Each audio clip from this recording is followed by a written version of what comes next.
ആദ്യ ജയം തേടി ഇറങ്ങിയ കേരള ബ്ലാസ്റ്റേഴ്സിന് ഇന്നും നിരാശ തന്നെയായിരുന്നു ഫലം. കേമോ എന്ന് പറഞ്ഞാൽ പോരാ, തോൽവിയുടെ പടുകുഴി. വളരെ മോശം. കഴിഞ്ഞ മത്സരത്തിനേക്കാൾ വളരെ മോശം.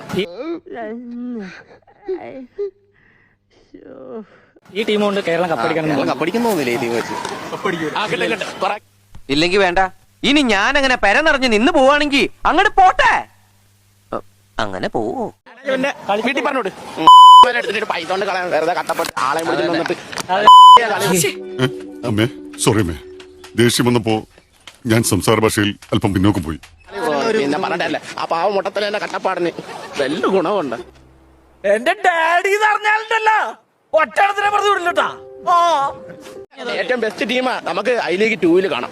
എനിക്ക് എന്തിനാണെങ്കിലും ഒരു തന്ത സ്നേഹിക്കാൻ, ലാളിക്കാൻ, അല്ലാതെ മകന്റെ കുറ്റം മാത്രം കണ്ടുപിടിക്കാൻ എനിക്ക് ഇങ്ങനെ ഒരു തന്തയെ വേണ്ട. ഇതിനെക്കാട്ടും ബെറ്റർ ആയിട്ട് കളിച്ച്. പക്ഷെ ഈ കളിയിൽ എന്താണ്, നമുക്ക് കുറച്ച് ചാൻസസ് കിട്ടി, പക്ഷെ ഒന്നും അങ്ങനെ ഫിനിഷ് ചെയ്തൊന്നുമില്ല. എന്താണ് ഇത്? പണ്ടൊന്നും ഇത്രയില്ലായിരുന്നു ഇവന്റെ ഒരു കാര്യം. അടുത്ത മത്സരത്തിൽ ചെന്നൈക്കെതിരെ ഒരു വമ്പൻ ജയത്തോടെ തന്നെ ഈ ഒരു സീസണിൽ തിരിച്ചു വരുമെന്നാണ് ആരാധകരുടെ പ്രതീക്ഷ.